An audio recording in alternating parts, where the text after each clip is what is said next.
আসসালামু আলাইকুম ওয়া রাহমাতুল্লাহি ওয়া বারাকাতুহু। আমন্ত্রণ সবাইকে বাংলা ভিশনের পর্দায়। দেখছেন রমাদান উপলক্ষে বিশেষ আয়োজন উত্তরা ব্যাংক পিএলসি ইসলামে ব্যবসা বাণিজ্য পাওয়ার্ড বাই ভিএসএল।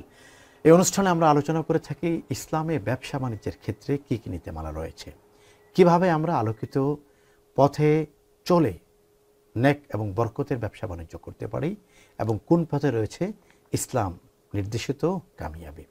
আমরা আজকে আলোচনার জন্য একজন অতিথিকে আমন্ত্রণ জানিয়েছি। আসুন তার সাথে পরিচিত হই।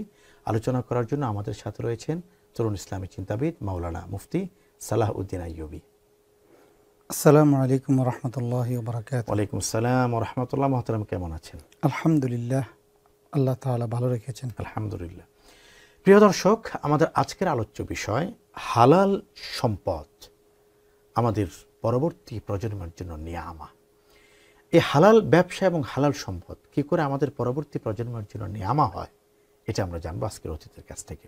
মহতারাম, যে বিষয়টি আমরা আজকে দর্শকদের জন্য উপস্থাপন করেছি, হালাল সম্পদ হালাল ব্যবসা আমাদের সন্তানদের জন্য, আমাদের ভবিষ্যৎ প্রজন্মের জন্য একটি নিয়ামা, কি করে এটি হয়?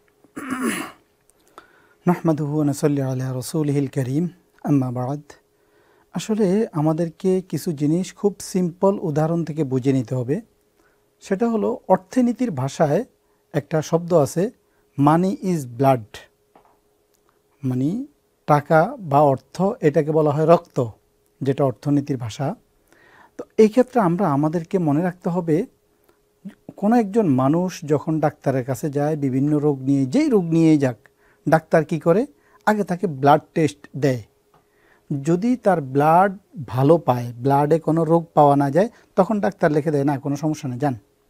যে কোনো রোগের জন্য আপনি যাবেন, প্রেশার বলেন, কিডনি বলেন, যে কোনো রোগের জন্য ব্লাড পরীক্ষা করে।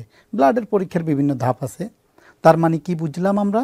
একটা মানুষের সুস্থতা প্রমাণ করে তার ব্লাডের সুস্থতার উপরে, আর একটা মানুষের অসুস্থতা প্রমাণ করে তার ব্লাডের অসুস্থতার উপরে। এখন অর্থনীতির ভাষায় মানি ইজ ব্লাড, টাকাটা হলো রক্ত। তাহলে একটা মানুষের টাকা যদি পবিত্র হয়, টাকা বা সম্পদ এটা যদি পবিত্র হয়, ওই লোকটার সব কিছু পবিত্র। আর এটা যদি দূষিত হয়ে যায়, মানিটা, সম্পদটা যদি দূষিত হয়, একটা লোকের সব কিছুই দূষিত। চাই সেই লোকটা অনেক তাহাজ্জুদ গুজার, সেই লোকটা অনেক ইবাদতকারী, অনেক দানশীল হোক, লোকটা তার সব কিছুই দূষিত, শুধুমাত্র তার অর্থটা দূষিত হওয়ার কারণে।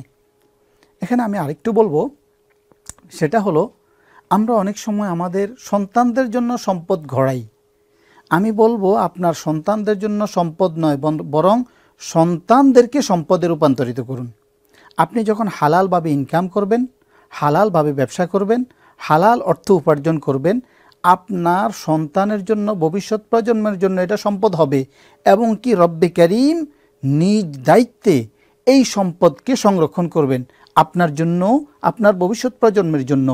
যেমন আমরা কুরআনুল কারীমের সূরা কাহফে স্পষ্ট একটি ঘটনা পাই, হযরতে খাজির আলাইহিস সালাম এবং হযরতে মূসা আলাইহিস সালামের তিনার সফরের লম্বা ঘটনা।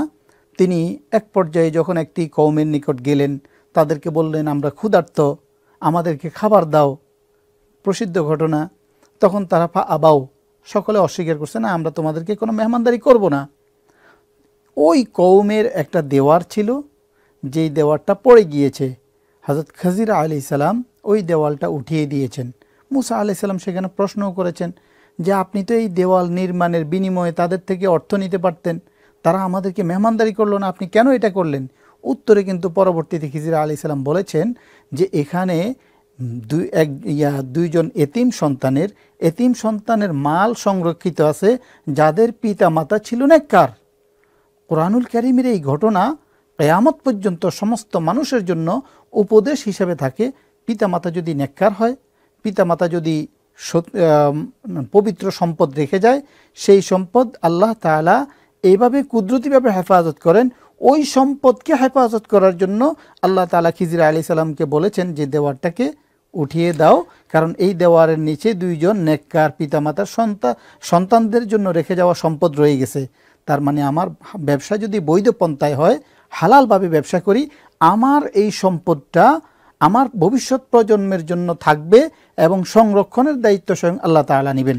একটি ঐতিহাসিক ঘটনার দিকে আপনি ইঙ্গিত করলেন, যেখানে সন্তানদের জন্য তার পিতামাতার নেক আমল কি করে সম্পদে পরিণত হয়েছে, এটা আরেকটু বিস্তারিত আপনার কাছ থেকে আমরা শুনবো ছোট্ট একটি বিরতি ফিরিয়ে এসে।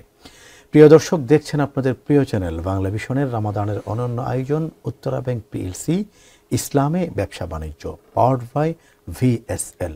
অনুষ্ঠানের এই পর্যায়ে নিচ্ছে ছোট্ট একটি বিরতি, ফিরছি একটু পরেই, সাথেই থাকুন দর্শক। বিরতির পরে আবার আমন্ত্রণ, দেখছেন বাংলা ভিশনের রামাদানের অনন্য আয়োজন উত্তরা ব্যাংক পিএলসি ইসলামে ব্যবসা বাণিজ্য, পাওয়ার্ড বাই VSL।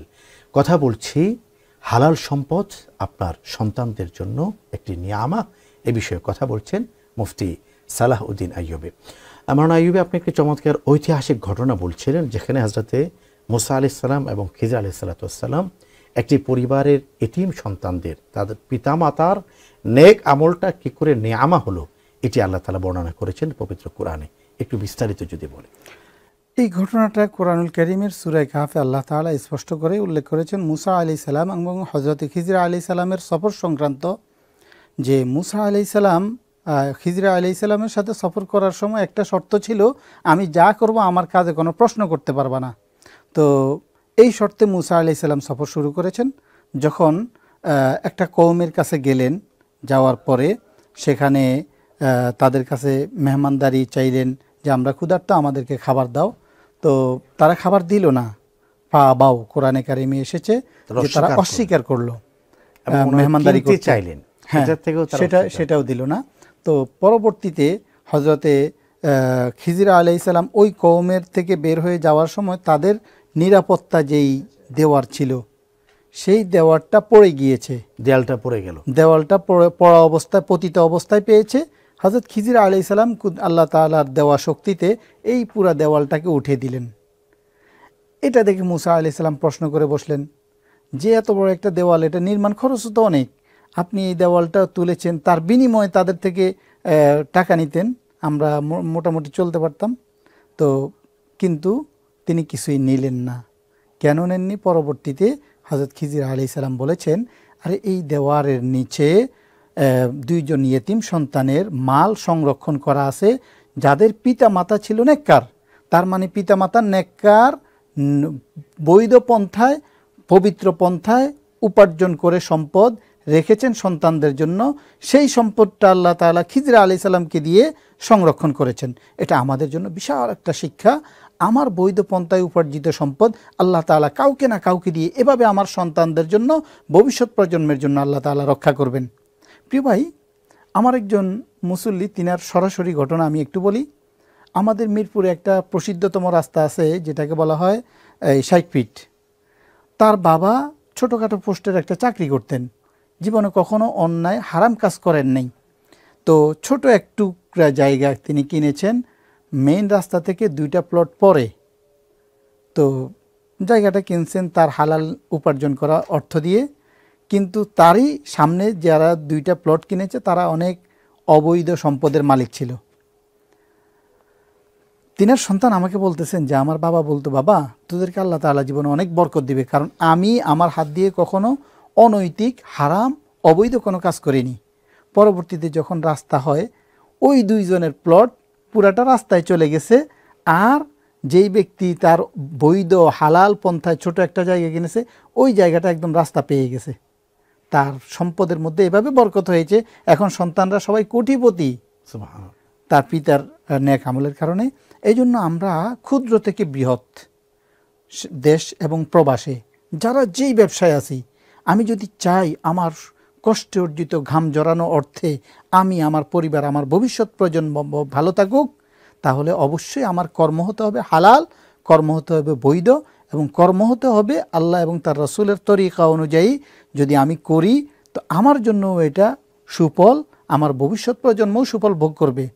আর যদি আমি অবৈধ পন্থায় উপার্জন করি, প্রিয় ভাই, এই ক্ষেত্রে আমি সতর্ক করার জন্য একটি কথা বলবো, সেটা হলো আমি অবৈধ পন্থায় উপার্জন করলাম, আমার উপার্জিত সম্পদের কত % আমি ভোগ করব? একটা মানুষ তার উপার্জন করা অর্থের সর্বোচ্চ 10 থেকে 15% ভোগ করে। একজন অর্থনীতিবিদ বলেছেন, কোনো ব্যক্তি যদি তার উপার্জনের 5 ভাগও ভোগ করতে পারে তাহলে সে পৃথিবীর অন্যতম সফল ব্যক্তি। অনেক চমৎকার কথা বলেছেন মুফতি সালাহউদ্দিন আইয়ুবী, আপনাকে অনেক অনেক শুকরিয়া জ্ঞাপন করছি।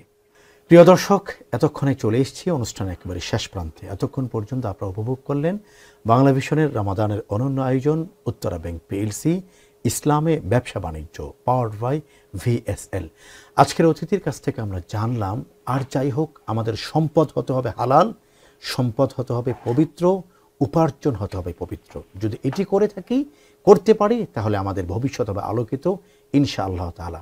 আল্লাহ রাব্বুল আলামিন আমাদেরকে সব সময় হালালের উপরে, পুণ্যের উপরে এবং উপার্জিত সম্পদ যেন শতভাগ হালাল করতে পারি, সেই তৌফিক এবং সেই সক্ষমতা আমাদেরকে দান করেন।